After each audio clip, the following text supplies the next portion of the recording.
Let's go.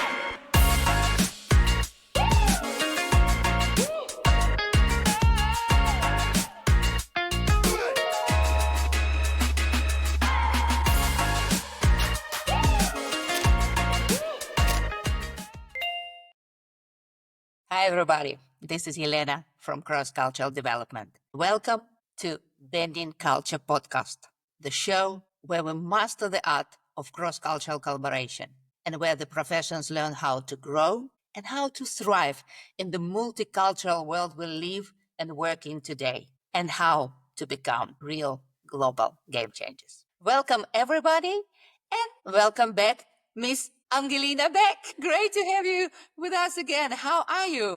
I'm very good. Thank you so much. And I'm happy to be here second time already. Yes, that is very, very special situation here, guys. Because if you listened to the previous episode, and I'm sure if you listened, you just loved it.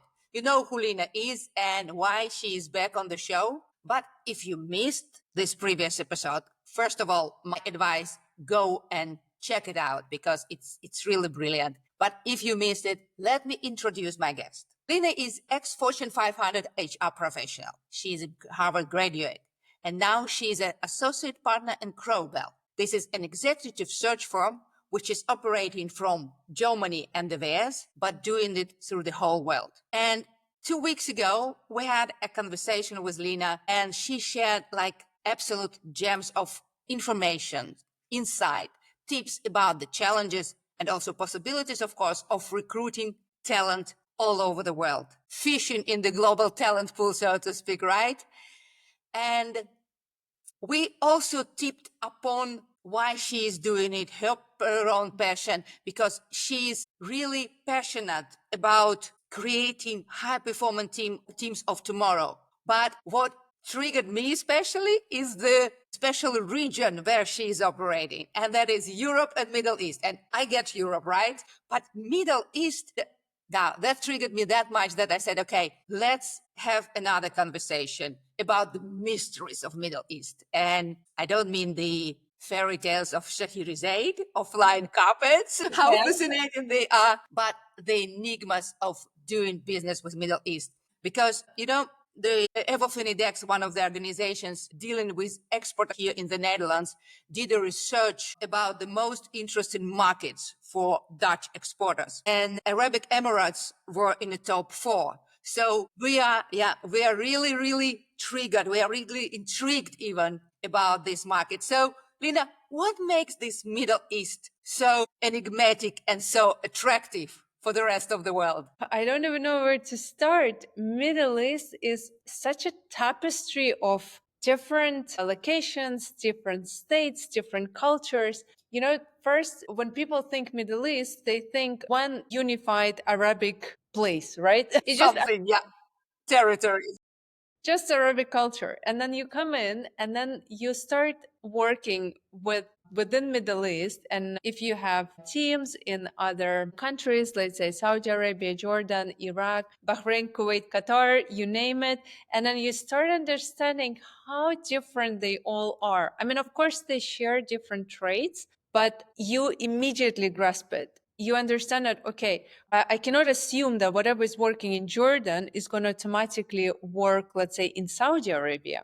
And then even food is different. And then even traditional costumes are different. So especially once you start traveling, it's really a tapestry of different cultures altogether. That sounds so amazing. I've been to Dubai, like most of the people, I think, on vacation. I was celebrating New Year's over there, and it was amazing. But you are just there like a tourist, so and you see the culture, of course, and the colors and what you say, the tapestry. That's how it looks for us, like one big fairy tale.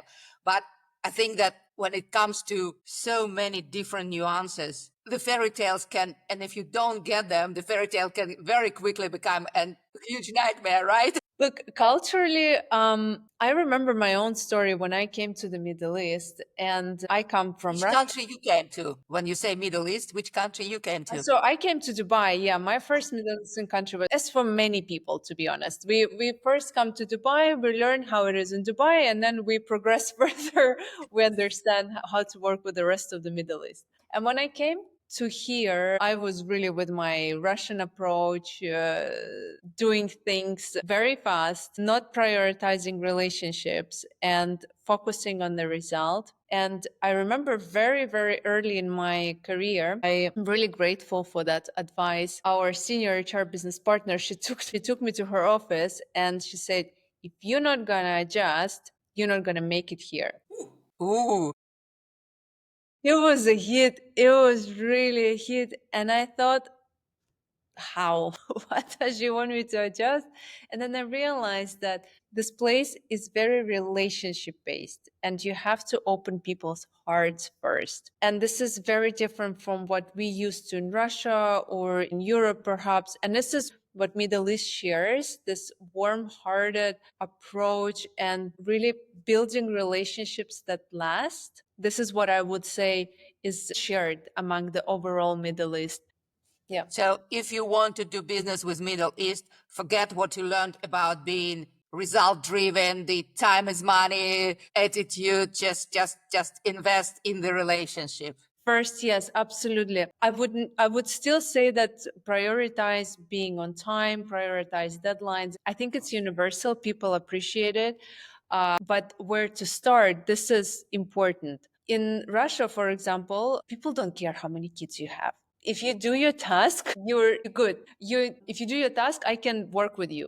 But in the Middle East, you want to build the relationship first. You want to show people that you can be trusted, that you have good intentions. And these things take time. But once you build it, you can build a lot on top of that. You know how funny it is because you moved to the more relationship oriented cultures than Russia, and I moved from Russia to the Netherlands, which is less. I was for them this Middle Eastern person who was more on the relationship basis. How funny is that? So can you believe it? Northern European or Central European people, how difficult it can be for them to grasp this culture if it's all so relative, where you're on the position on this trusting scale. This is so true. When I moved to Germany, I think people get so intimidated when I keep asking them about children, about parents, where they've been. Yeah. That's so funny. I My first, when I was working in fruits and vegetables, I had a client who was Azerian from Azerbaijan. And it was Soviet Union, but actually it's more belongs to Middle East, I think, in their culture, in their way, how they look and the food and stuff like that.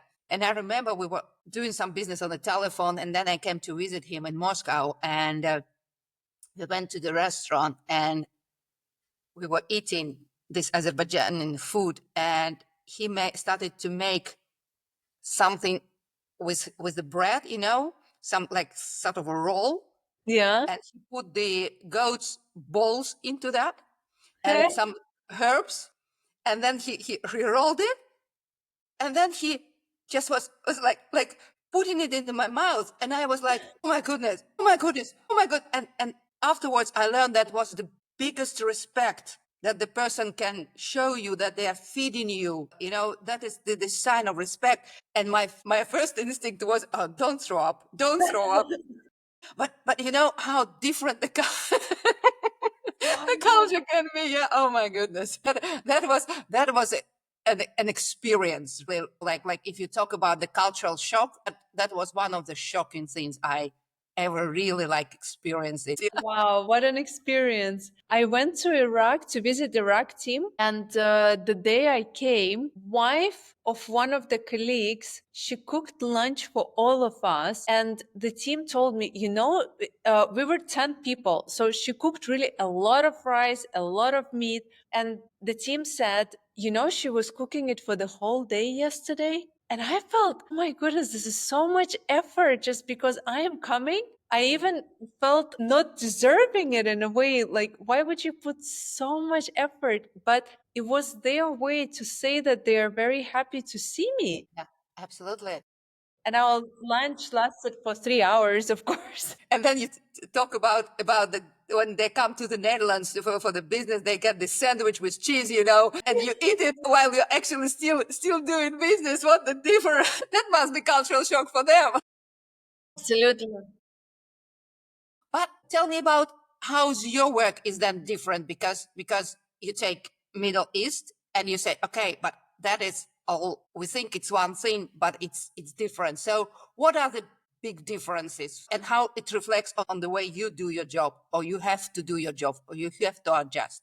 When you work in talent acquisition, and especially if you're hiring in different locations around Middle East, you want to make sure that you do know the local labor laws, for example, Yeah. And they're because all different? yes, every country has their own labor law. I mean, in a way, they can be similar, but it is different countries at the end of the day. So you want to make sure that you follow those guidelines. And perhaps one of the most prominent ones is the localization guidelines and mandates that are happening in UAE, for example, with Emiratization, and in Saudi Arabia with Saudization. There are certain What is that roles. exactly? Yeah, I've there never is. heard the terms before. So what is that exactly? It is. It is a mandate to hire this many local people. And for example, in Saudi Arabia, there are certain roles that are reserved only for Saudi nationals. And you have to have this many Saudi nationals. You have to have Saudi nationals in this particular role. Otherwise, your company might lose the license or they will be punished in Why do you certain. think they are doing that? Because it sounds to me a bit like maybe positive, but some kind of discrimination. Why do you think they are doing that? I do not think it is discrimination. I think it is actually a very strategic way from the government to really make sure that local people get properly elevated and educated, because there are so many Saudi nationals study abroad, but they want to come back and they want to make sure that they contribute to the wealth of the country. With They're so very, many. very patriotic, right? Yeah, so many expatriates are coming, but expatriates are expatriates. At some point, they're going to go back to their home countries. They will never be localized. They will never get a passport. So they're So afraid that they will lose the talent at a certain moment. Okay. absolutely. So you want to make sure that expatriates are good, and you will see that on a lot of more executive roles, you have expatriates, and then the rest of the team would be Saudis, for example. And then you see that there is a lot of upskilling, knowledge sharing. And then so these people, those Saudis, can take on the role. Wow. They learn the best on the job, and then they take over. Yeah. But do I understand it correctly? And that's again not supported by any real knowledge that should be the roles which are very high educated people can do. It's cleaning the streets or something like that. So these jobs are not localized. There is no mandate for this role. So physical labor is not under the mandate. It's about executive roles or management roles within certain organizations, right? Or It do I is see it mainly wrong? management, yes, Yeah. yes. So, for example, HR, marketing. Yeah. But so the experts are invited to lead for some time, to educate, to mentor the local people, and then they're also politely asked to move and to let the local talent grow further. I think there's a place for everybody. Nobody really asks anybody to leave. You will find your place. And you see it's actually changing a lot in the Middle East. When I moved first to the Middle East back 10 years ago, uh, Wow. Okay. yeah, people were coming just, they say, I'm coming for 2 years and then I leave. And we all said that at some point. And look at me, 10 years later, I'm still here. Okay. And Okay. I You I love the know, weather.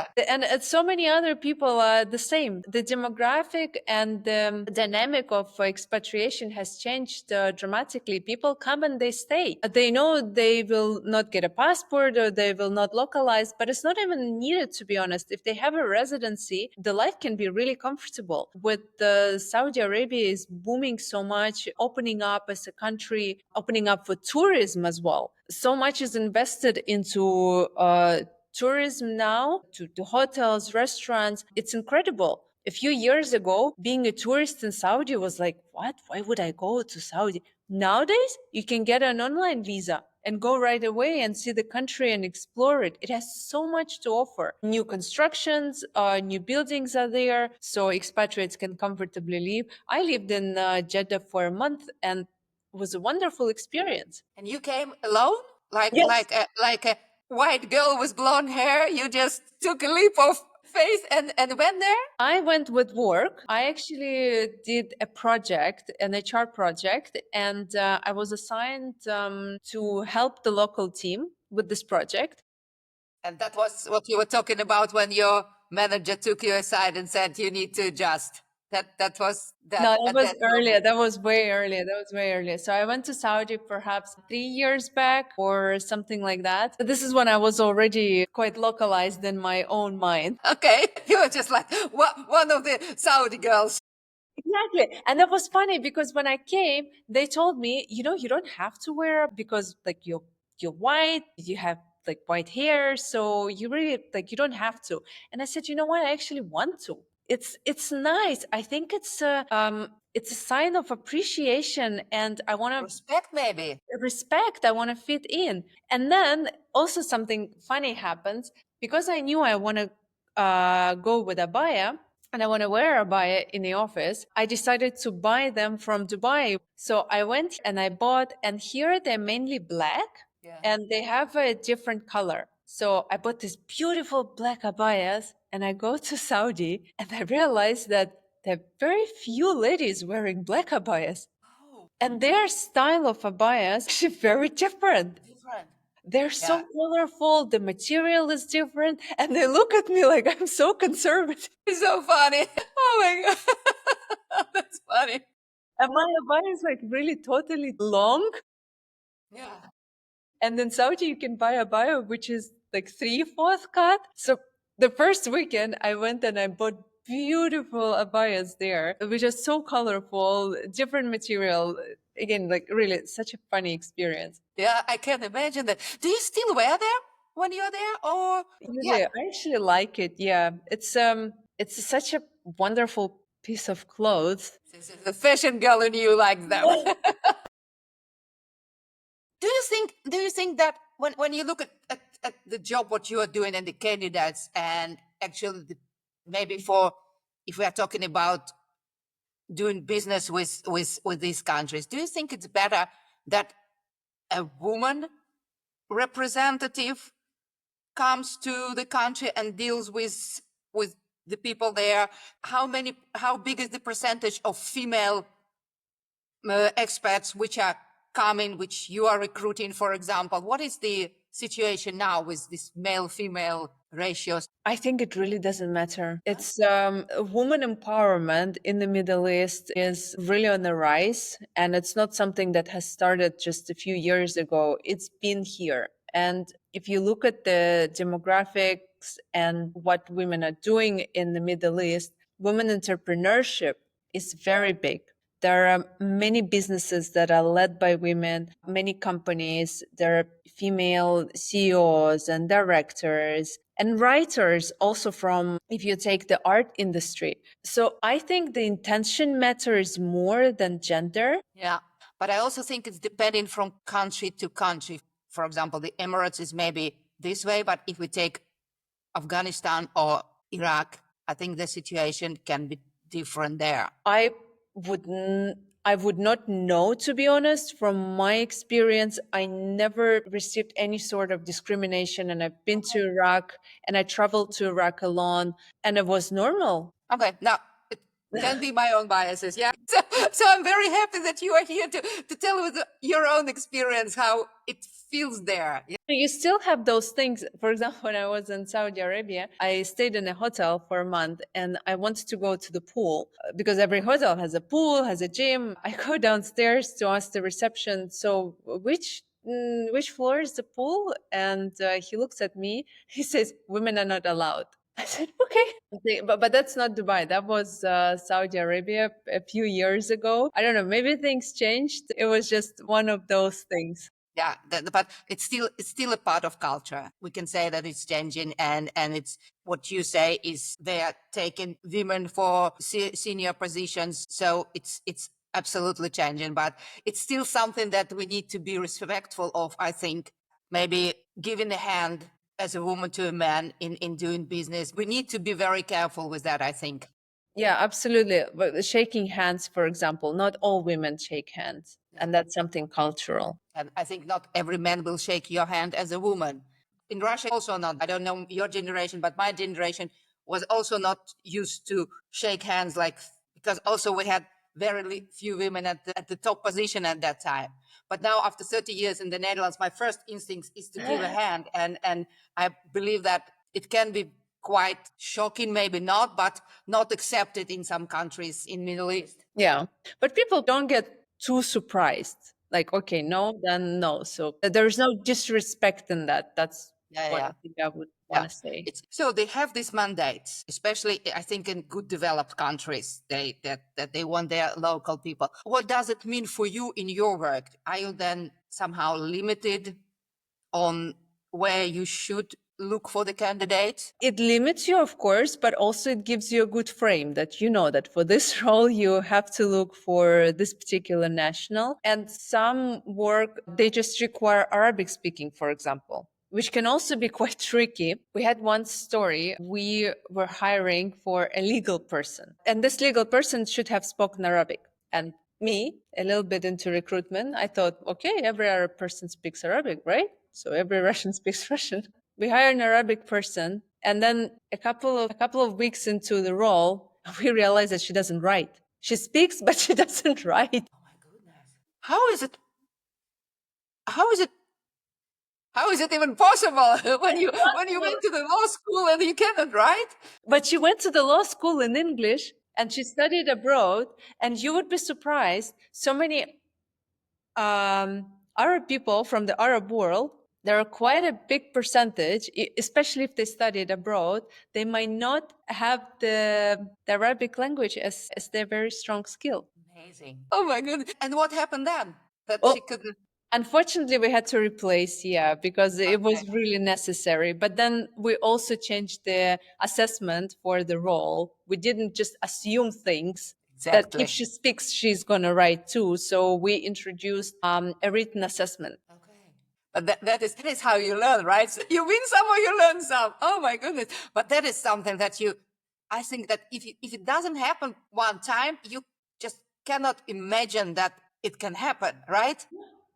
It's learning on the job by experience. But then it means that you also need to, because it's the region you are specialized in, right? Middle East, so that when you are looking for the person, you also need to place the advertisements in different Arabic countries. For example, if you're looking for a position in Saudi, then you can also do statement in Kuwait, for example, or in Dubai. Is it that is how it works, or you just then really looking locally? It really depends because talents travel, and there are some Saudis live in the UAE and they travel. They're stationed in Kuwait or Qatar, so it really depends. Of course, you'd find more Saudis in Saudi, no brainer. But I would still advertise the vacancies on other countries. No. And when you get into interview, and we talked about it a little bit in the previous conversation about the personal biases that we have when we're getting into interview, I think that you are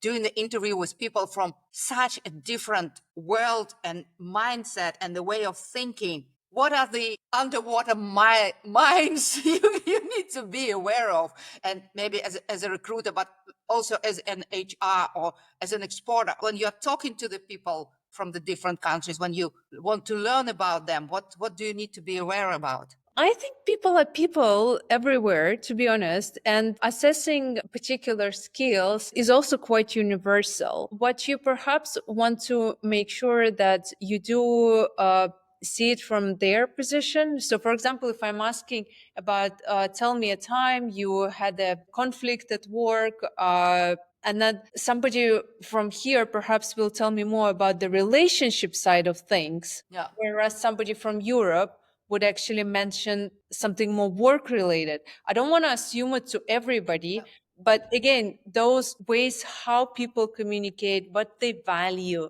you will see it during the interview more. Yeah.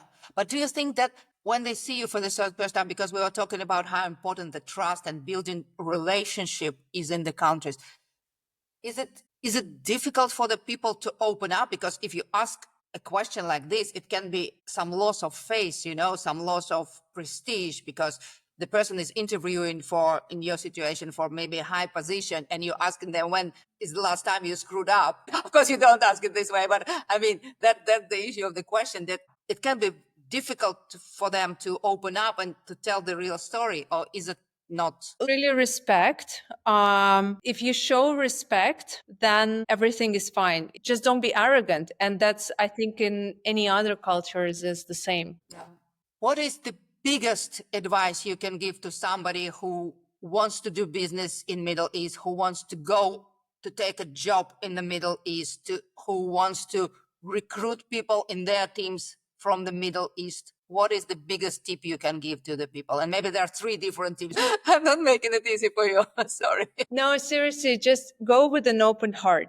With go Don't expect things to line up immediately for you, especially if you go to do business. Don't expect that you're going to come in and do the business in the first week. Start building relationship. Know people, really understand more about them, make it about them, make it about their families, and really try to have this genuine approach to relationship building rather than jumping right away into, okay, let's do business together. What do we do and how to proceed? So this would take people aback. That would probably be my biggest advice, not to rush things. Relationship take time, but once you have it, you have it. And if you want to go, for example, for Middle East to Middle East and to work there, what are the most jobs in demand over there for right now? What is in your experience? What are they looking for? Look, for example, as I mentioned already, in Saudi Arabia, tourism is booming. So if you're in a tourism industry, perhaps that's the right time to go and explore Saudi Arabia. Tourism is also quite big in Dubai, or if you're into oil and gas. So there are those industries, or real estate. There are industries that always attract people and that are booming here. In terms of roles and demand, I would say any, to be honest. There are different companies here and a lot of regional offices. They are based in Dubai. So you would need everybody. You would need HR, marketing, operations, you name it. 100%. I cannot just stress it more. When I worked in BAT, we had 35 different nationalities and we were about 100 people in the office. And then apart from that, because Dubai was the regional office for the whole Middle East, you get to interact with everybody. In the morning, you speak with Saudi Arabia, then you speak with Bahrain, then Jordan, then Iraq. And then because of some restructurings, regional offices don't only look after Middle East, but they also take on South Asia, for example, or they also have North Africa. For example, when I joined BAT, we were Middle East and North Africa, so I worked a lot with Algeria and Sudan as well. Oh my goodness, that should be something different as well, right?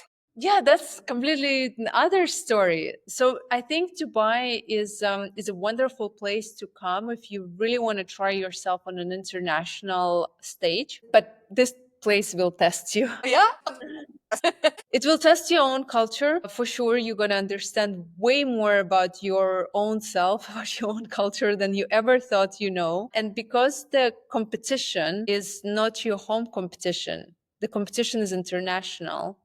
So if You need you to put are your best game on. exactly, you want to apply for the role, you know that for the same role, maybe people from other 20 countries applied. So you're not competing to the people from your village. Exactly. You're competing to the best minds from the whole world. Yeah. Okay. Oh, that's interesting. Now, guys, you heard the specialist. If you want to go for an adventure and become really international, become real global player, Middle East is the place to be. But don't expect the flying carpet coming for you right away, taking you to the heights. You need to work for it and you need to put your best game. Oh, that is so interesting. I would love to talk more about it, but we are already at the end of the time.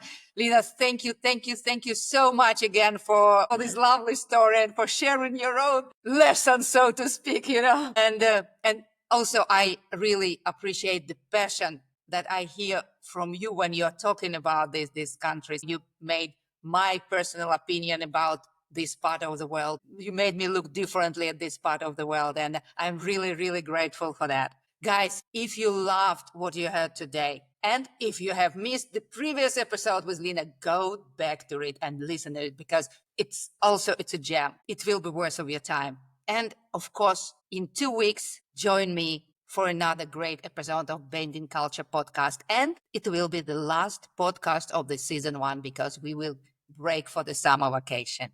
But in the meanwhile, please keep supporting us. Don't forget to subscribe. Don't forget to leave a review or just share this episode with somebody who wants to go to the Middle East or who wants to do business with Saudi Arabia. Until I see you again, this is Elena from Cross Cultural Development. Let's keep bending culture together to shape a thriving, inclusive business world. Lena, thank you very much. Thank you, Elena. It's my pleasure. Thank you, guys. Bye bye.